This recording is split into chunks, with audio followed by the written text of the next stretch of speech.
Você é aluno do 4º ano. Estou com você para mais uma aula de ciências. Sou a professora de ciências Leonora e vamos hoje falar sobre sobrevivência na natureza.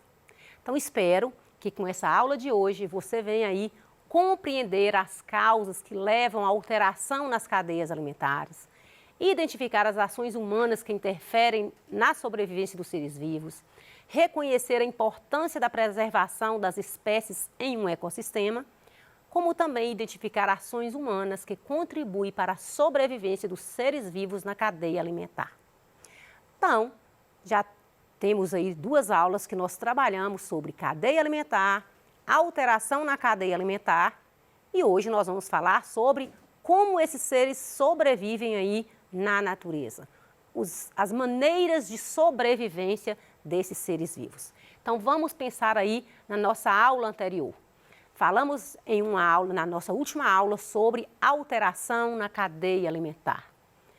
Você lembra que nós questionamos aqui sobre as ações do homem que interfere, que altera a cadeia alimentar.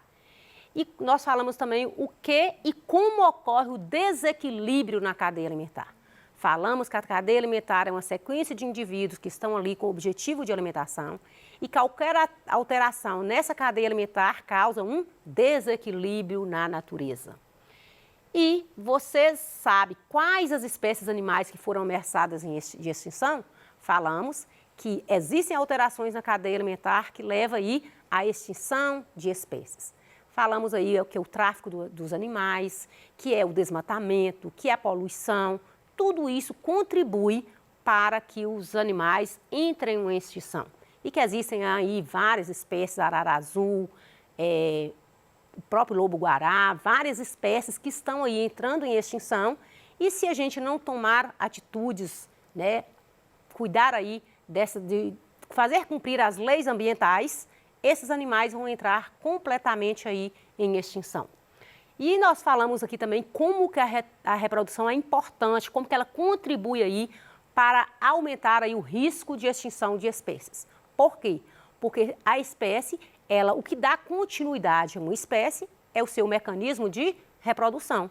As espécies precisam reproduzir para que elas venham dar continuidade à sua espécie. Se acontece aí a pesca predatória, se acontece aí uma caça indiscriminada, se acontece um desmatamento e esses animais aí, muitos ovos ali são perdidos aí numa queimada, num desmatamento, então nós vamos falar que vai afetar o seu ciclo reprodutivo da espécie e pode levar aí com certeza à extinção.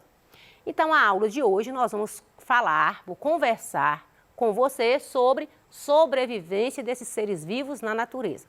Como é que eles conseguem sobreviver? Porque a própria natureza dá mecanismos naturais de estrutura corporal, de tipo de alimentação para esses seres vivos conseguir sobreviver na natureza. Então, a gente vai falar aqui aí como os animais sobrevivem aí nesses diversos ambientes e o que facilita a sobrevivência deles e às vezes o que dificulta. Então, existe aí a estrutura corporal, que é fundamental aí para a sobrevivência da espécie, que nós vamos abordar hoje, o habitat, o tipo de habitat que eles têm, o próprio deslocamento, como que eles locomovem, a facilidade que eles têm ou não de locomoção, a alimentação, quais aqueles animais que alimentam de plantas ou de carne, o que favorece aí no seu aparelho digestivo, no seu sistema digestivo para facilitar aí essa digestão.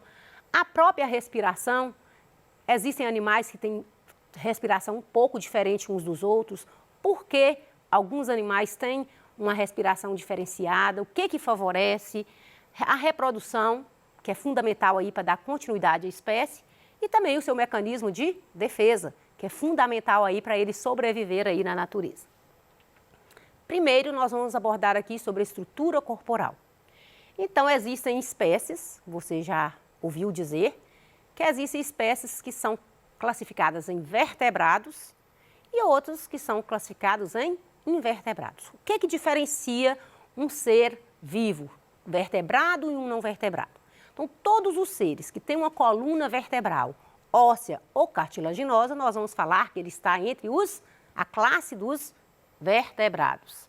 Então, vamos imaginar aí que nós temos aí 5 grupos de seres: mamíferos, aves, répteis, anfíbios, peixes. São as classes que estão aí inclusas entre os seres vertebrados, que possuem coluna vertebral óssea ou cartilaginosa. E existem aqueles seres que não têm coluna vertebral. E a gente pergunta, se eles não têm estrutura óssea, não têm estrutura cartilaginosa, como que esses seres movimentam? Vamos falar sobre isso aqui hoje.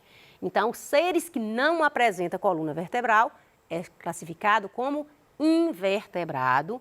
E nós temos aí os moluscos, nós temos os anelídeos, que são as minhocas, os artrópodes, que são os insetos, que são seres que locomovem, que têm uma musculatura mais apropriada para realizar o seu movimento. Então, veja aí algumas imagens, né, de alguns animais que são vertebrados. E também nós temos aí, vocês observam aí que existem aves vertebrados, né, existem mamíferos vertebrados. Nós temos aí os insetos que não são vertebrados, né, que são já invertebrados. E com isso, nós vamos conhecer aqui as características desses seres vivos. Quais as características básicas que os seres vivos têm, que é essencial para a sua sobrevivência na natureza. Então, você já sabe que todo ser vivo, ele nasce, ele cresce, ele morre e ele passa aí pela capacidade que eles têm de reprodução, que é o que vai garantir aí a continuidade da sua espécie. Então, cada ser vivo tem características próprias, como o ambiente onde ele vive, as características do seu corpo, como eu já falei para você, onde ele vive e outros aspectos aí que é essencial aí para ele sobreviver em determinado ambiente. Então, vamos pensar aqui alguns animais, né? Você está vendo aqui as imagens, a classificação dos animais quanto ao tamanho. Você já ouviu dizer animais de grande porte, médio porte, pequeno porte. Então, isso aí é a classificação que a gente dá para os animais em termos de tamanho. Os animais que são maiores, a gente, né, como a girafa que está aqui na imagem, eu vou falar que é um animal de grande porte. O sapo, por exemplo, a gente pode falar que ele é um animal de médio porte. E existem animais muito pequenos, muito minúsculos, que a gente vai falar que é pequeno porte, que é como no caso aí as formigas, né, os corais que vivem no mar. Então, você vai observar que os animais de pequeno porte são esses animais muito pequenos. A gente deu aí alguns exemplos: pulga, sanguessuga, mosquito, abelha. Médio porte, nós vemos aí o exemplo do sapo, do cachorro, tamanduá, o gato.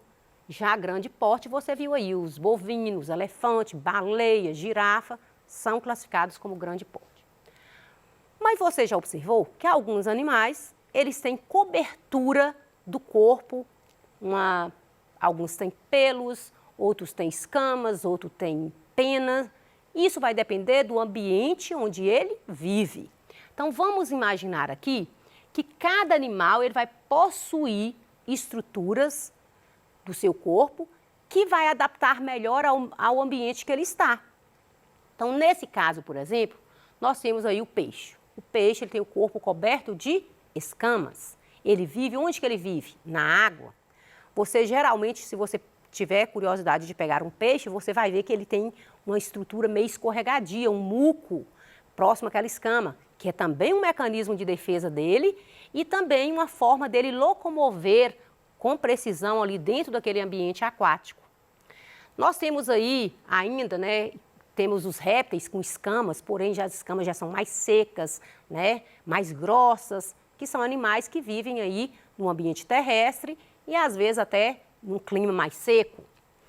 Nós temos os anfíbios, que eles são seres que começam a vida na água e terminam na terra, que a gente pode dar o exemplo, mas para a reprodução ele sempre volta para a água, lembrando disso, que os anfíbios, eles, né, são as rãs, os sapos, eles começam a vida aí, reproduzem na água, passa pelo estágio larval na água e vai adquirindo estruturas até chegar na fase adulta, que ele pode levar uma vida um pouco, né, mais terrestre, mas sempre para reproduzir ele volta à água. Temos aí as aves, que têm o corpo coberto de penas, que também é uma proteção do corpo para as aves, favorece o voo delas, as penas, e existem ainda os mamíferos, que são o corpo deles são coberto de pelos. Algumas têm uma pelagem mais grossa, outras mais finas, coloridos. Então, de acordo a sua necessidade, de acordo com o ambiente onde eles estão, de acordo aí o que eles vão necessitar para sobreviver melhor na natureza. O habitat é onde você vive, nós vivemos. Então, nosso habitat, os animais também têm um endereço deles, têm um habitat onde eles moram. Alguns vivem na água, que o habitat é aquático. Outros terrestres, porque o habitat é na terra. Então, nós vamos dizer que esses seres, eles vivem no ambiente de acordo com as características que eles têm e de acordo também, aquele ambiente, eles vão ter características próprias para a sobrevivência em determinado ambiente.